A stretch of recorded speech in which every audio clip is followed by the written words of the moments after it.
All right, next segment, no breaks. Sometimes I take a break, get a glass of water.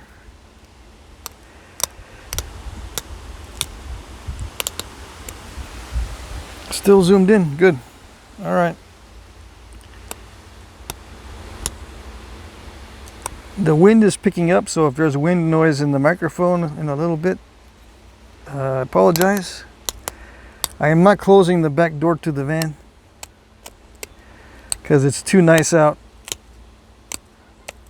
No reason for me to be sitting in the back of the van with the hatch closed. Yeah, see, I do need my Ishi stick. I don't want to use it though because I have a nice sharpened point on there. But I'm going to ruin it anyway. It only lasts for 1 or 2 points. 1 or 2 points and then it's all messed up. I replaced several of these points. If I'm doing a lot of natural tool knapping, I can go through one of these points in a week. One of these, and pull it out, put another one in once a week, depending on how much I'm doing. And yeah, I can use it as an Ishi stick or as an indirect percussion stick. I'm going to try. That's one reason why I beat the heck out of these sometimes, is because I use them for indirect percussion as well. But yeah, I don't want to sit here and pressure flake the whole time. It takes a lot of time for one, and then number two, it's hard on the wrist. So I'm going to try this hitting on the wood, which I normally don't do. It's not wrapped, so it might crack, but I want to see how well this does. Yeah, they answered that question. Too much force. Too much pull. It pulled too much, and then this is not pulling enough. So yeah, that was very unfortunate. I did not expect that at all. Yeah, but now I got to take back a lot of the mass to achieve some symmetry.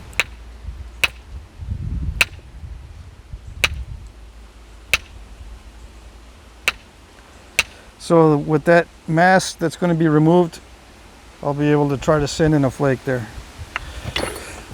So yeah, one of the things I really don't like about flint knapping is when I break the tips off. It makes me want to just quit for the day. But since this is on video,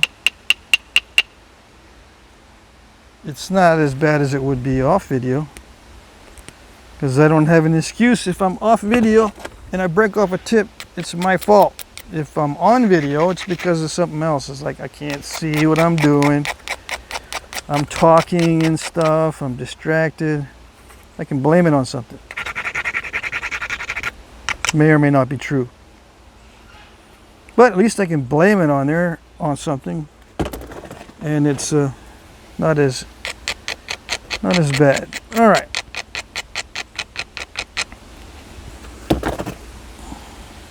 Here we go.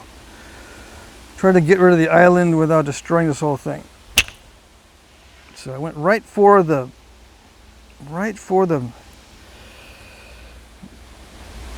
direct attack, and I crushed the platform. And you saw how nice it was. Oh yes, it was very nice.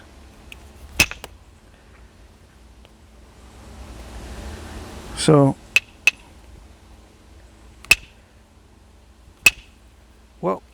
what could have made it work? I don't know. Good question. Could have just been bad luck. Somehow that little piece, that little area right there was already crushed ahead of time somehow. Or, you know, various factors could have led to that crushing. It wasn't the shape of the platform, because it was the same all the way down, and this one worked, but that one didn't. So it wasn't the shape, it was just something in the properties of the material or the force I was using. So that one, I had to risk a massive hit, and I think it worked. Did it take it? Yep, it took it. And what was the risk?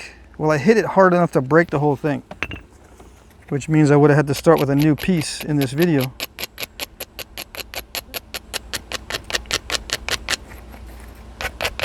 All right, I could have broken the whole thing in half. Let's try for one more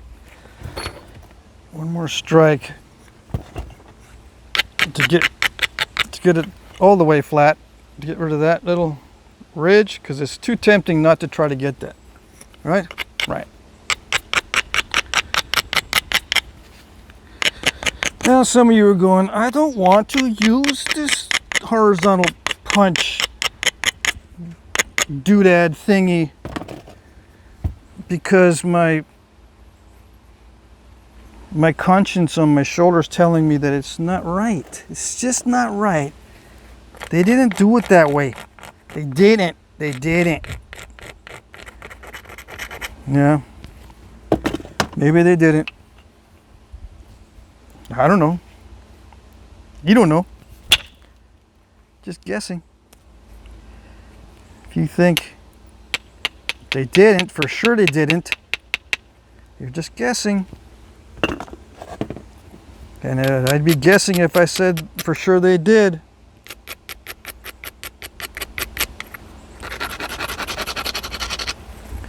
Well, you can tell by the flake scars how they did it, man. It's the flake scar.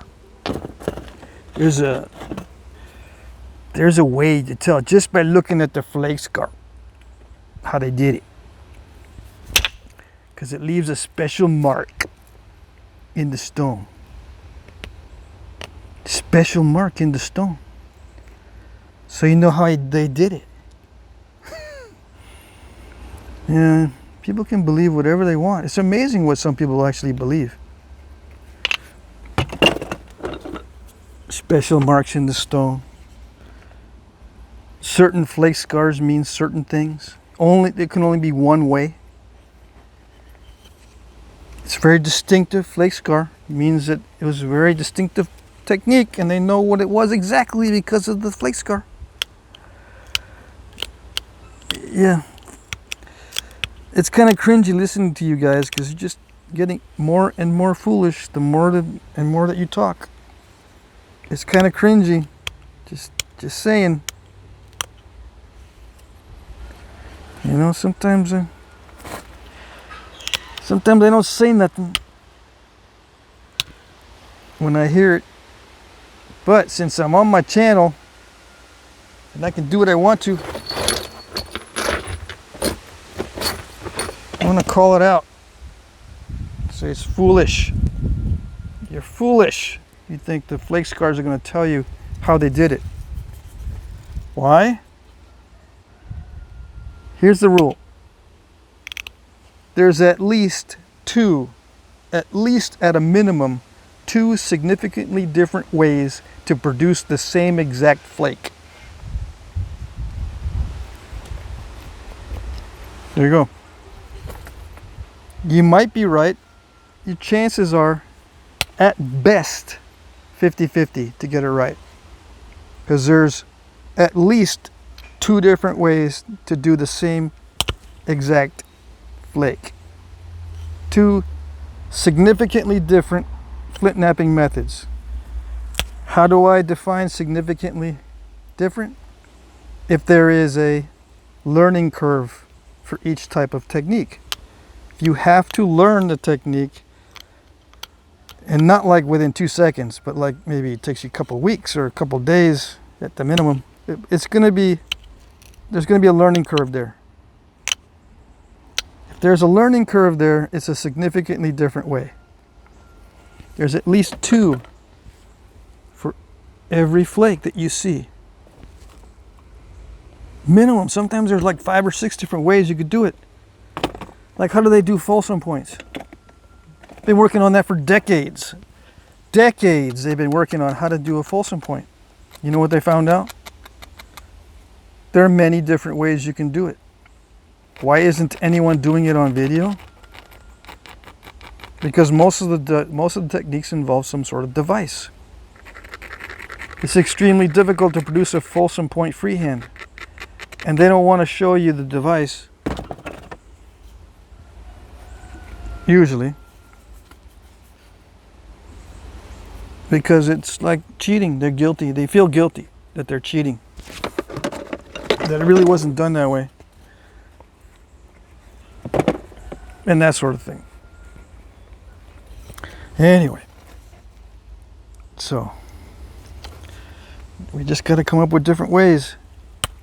One of the ways will be right. We don't know which way is right for each piece. Because there's another thing, even if the pieces look the same, from the same culture, you know, we got like 100 San Pedro points from this particular culture or this particular area in this site. They're not all going to be made by the same guy, usually.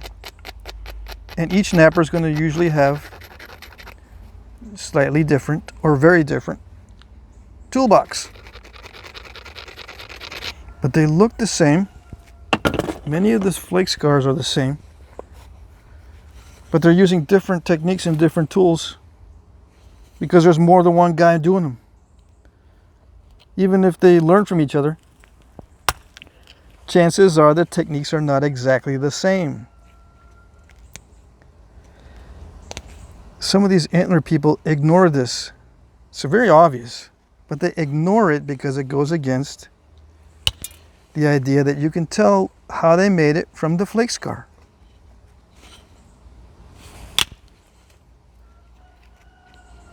Yeah, they just totally ignore it. They just totally ignore the fact that if there's different flint knappers making the same point, same type, with, looks like identical flaking, they're going to have different tools in their toolbox. They're going to have different ways. They're not going to be totally exact duplicates of each other. They're not going to be automatrons. They're not going to be like we have these days, where we're used to seeing factories producing identical items because they have robots that are identical. These people in the past were not identical robots. And the toolkits did not match each other exactly. And there were significantly different ways to use the tools, even if the tools look the same. Yeah, I was just using this as an indirect stick. And it's an ishi stick, so-called. Some guys are never going to use it behind their knee as an indirect percussion tool. Never.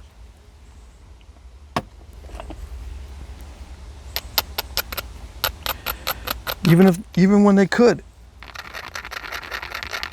And they're going to produce flakes that look exactly the same as they would have made if they did use it as an indirect percussion tool.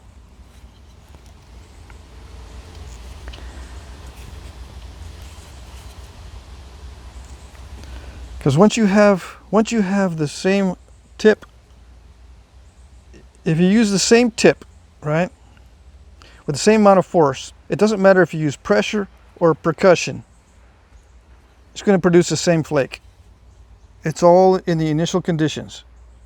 Same amount of force, same tip, same tool. One is pressure, one is percussion, but they will produce the same flake as long as you have the same initial conditions.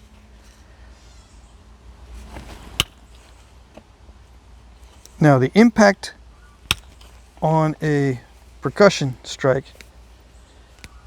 is going to be faster in many cases than a pressure flake. Yes, but it depends on how fast you strike. It.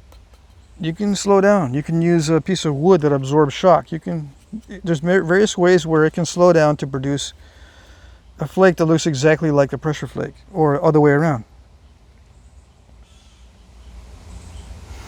Anyway, it's time to notch this thing because I'm getting tired of looking at the edges. Now San Pedro, I don't know, they were not really this wide. All right. I don't think. Let's see. I'm going to narrow it down. Make it more narrow. The edges on this stuff, they do feel jaggedy and sharp.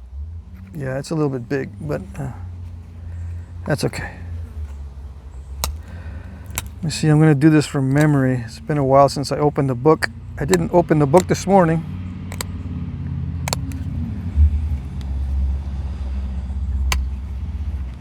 Yeah, you're usually joking around more, man. This video was boring and kind of preachy. Preachy. Yeah, I was meditating this morning. Oh, yes. Trying to clear my head. I got up. I said, man, I got up way too early. And then went back to sleep. Or tried to. I didn't go back to sleep. I got up and I started to think about what the next set of abo tools is going to be. Yeah, I think about this stuff. I think about it too much. What is my next set of natural tools going to look like? Anyway, cleared my head, just sat there and didn't think about anything. That's what meditating is, basically. You just don't think about anything.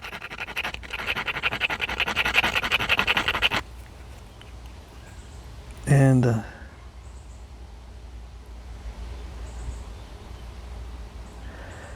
that's where the preachy stuff comes from, because I started drifting off into other topics in my head. Because, you know, when you think about redesigning your tools, you have to think about what methods you're currently using, why you're currently using them, how they're affecting your flint knapping. What do you want to change? And that sort of thing. So I want to change the amount of time that I spend in pressure flaking. I don't want to spend all this time pressure flaking. And yeah, there's some patterned flaking that everyone wants to see. And yeah, sometimes you can do fulsums with pressure. You can do the flutes with hand pressure. At least you can with easy materials like obsidian. You can do a fulsum flute with the hand pressure. And maybe you can do the chert fulsums with hand pressure as well. But that requires building up a lot of strength in the pressure flaking department. And I'm thinking about that, and I'm thinking, I don't know. So I thought about what makes my indirect percussion technique effective, and what can I do to change it up a little bit.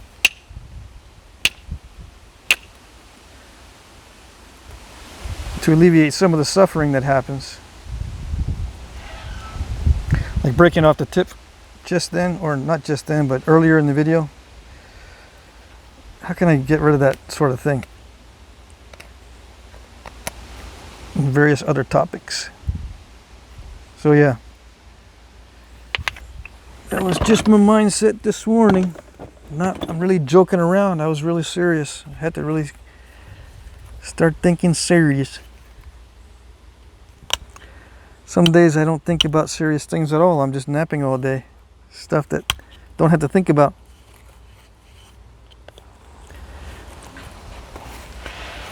Yep. Anyway.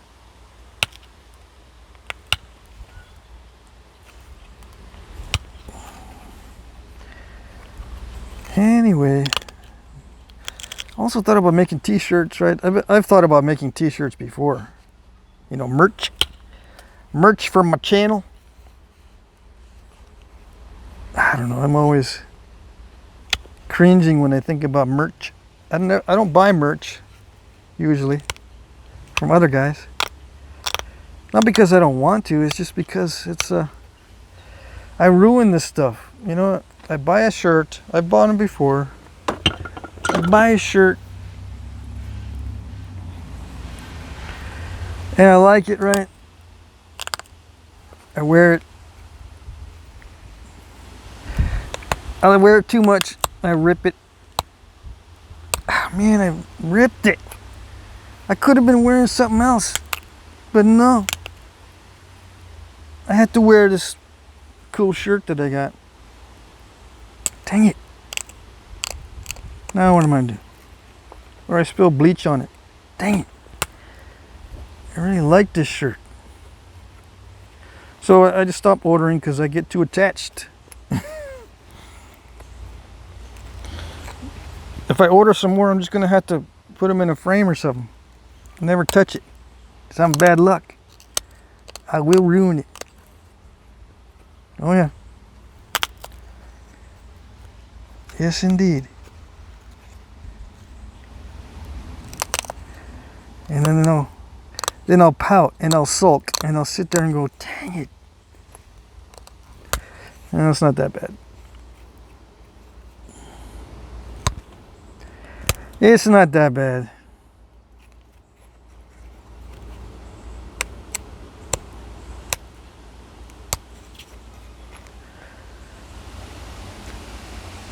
Can you actually see that? The background is not helping.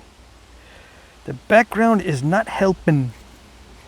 Now this is a little bit too fat to be notching with, but I don't know if I have a choice. Because any other tip on there is gonna snap, break, because this material, even though it's not too bad, I can feel it resisting. And if I have to put too much pressure behind this, which I am gonna in a minute, it's gonna snap the antler. You know, snap a little chunk off of it. But anyway, here we go. Yeah. I'm only gonna be able to go so far anyway. Eeh. Dangerous stuff there. I don't know what happened there. Just undetached flake. Or maybe I pushed it there and got lucky. I think I got lucky on that one. Anyway, this is not going to have a narrow neck. It's not going to be pretty. It's going to be nice big notches with a fat neck. It's going to be one of them tough points. One of them tough man points. Yeah, unbreakable, very good for hunting. Unless I break it napping it, yeah, then it's not unbreakable. Yeah, dummy broke it while napping it. Here we go. Why do I talk about that stuff while I'm doing this? Because that's what you're all thinking too when you're napping. Oh yeah. Don't break it, don't break it, don't break it. It's very important that you don't break it. I know. You got to think about not breaking it. After a while, you don't think about it as much. But yeah. Very importante that you don't break it. All right, so I don't want to break this on video. Is there something else I could do to it? This is within reason. I think it's as long as it's not more than 3/4 of an inch. Let's see. As long as this is not bigger than 3/4 of an inch, I'm safe for an little dart point. Once it gets larger than 3/4, I start thinking it's a knife. Let's see what the test is. It's okay. The stem width is 1, and then it's right at 3/4. So yeah, to get this neck narrower, I would have to make the notches wider. Do I want to make the notches wider? I don't want to. How would they do it in the past? They would start with something thinner. Now, can I thin this out now and then try some more? Yeah, I can I can send in maybe a couple more flakes from the base, but I already have a step fracture there.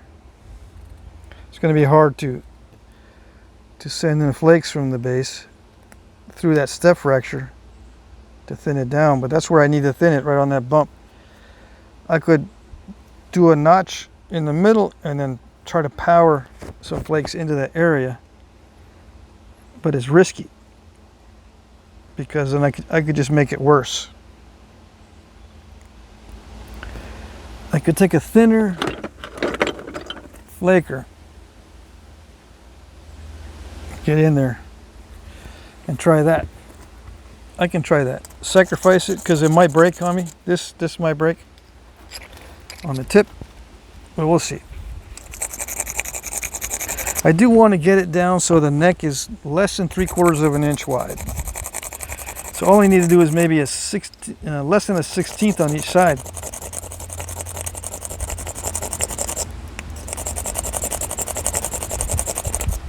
And what am I doing? I'm rounding off the end there because it didn't look rounded. Why rounded? Because it's stronger that way.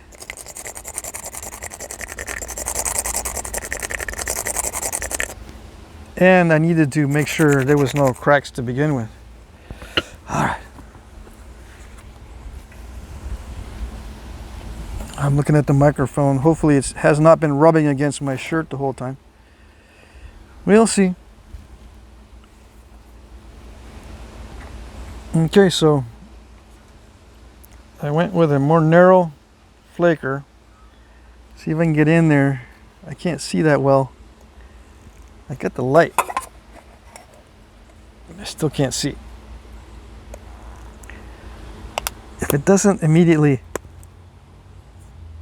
respond, then there's no sense in going further. It did take a little bit off. Let's see. All right, did it do it? Without breaking anything else? I think, I don't know, did I lose some of the barb? I think I'm okay. So yeah, I did some passive pressure. I got it to come off. Passive, I just waited for it to release. I just keep increasing the pressure and then wait for it to release. I'm going to do a check on the tip, make sure there's no major damage. And one more time on the other side. Making sure it's not too sharp as far as the bottom of that notch goes. So I can press on it without it crushing. Try one more time. I'm about 1/4 of the way up, and when it snaps off, it'll go about that far before it touches the pad. Right? I'm up a little bit off the pad. It'll touch the pad about there. There's some wobbling going on, but not too much. I'm making sure I'm not bridging this point or bridging the neck. All right. That's it, right? Hopefully. There it is. And I'm not going to touch it. Now let's see if I can do something on the other side.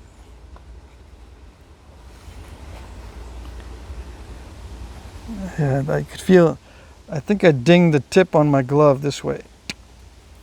Oh well, we can sharpen that easy.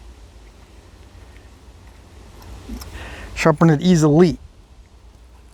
I keep forgetting I'm in the North Country now. I can't say it in the Southern way. All right.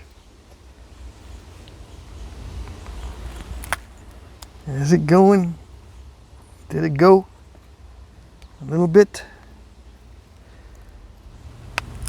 There's a lot of pressure here. I'm putting a lot of pressure behind it. It doesn't look that way because I've built up my pressure flaking fingers. But yeah, there's a lot of pressure. Anyway, in order to continue with that, I would have to really press down, and I don't want to risk it. Yeah. We'll leave it. Well, I will leave it. And that's it. I'm at 30 minutes, just a little bit off the tip. And it's in that little dart point. I'm gonna repair the tip damage. I think I lost the tip on my glove. Maybe it was already damaged. No, it didn't. It didn't look that bad before. So yeah, I think I lost some tip when I was doing the notching.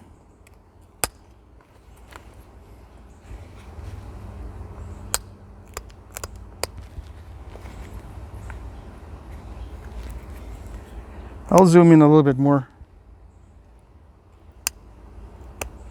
I don't even know if I was in frame there. You guys know how to repair tips, right? Yeah, no big deal.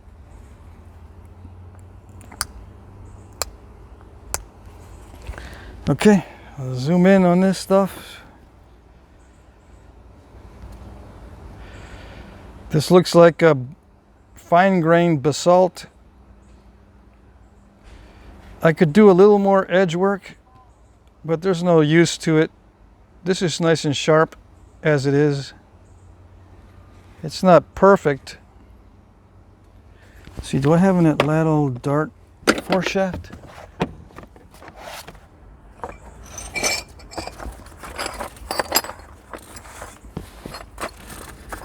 I keep an Atlato dart foreshaft in here just so I can test the, or no, that's not it. Anyway, see if it fits a notch. It's a little bit too thick. Yeah. It's a little bit, still a little bit too thick. So to repair this, what I would do is I would dull the base and try to send in a flake. If I couldn't thin it down enough, I would just use a larger foreshaft and just make an exception for this particular piece. If I was making a set, just use a thicker foreshaft, and then that would be it. All right.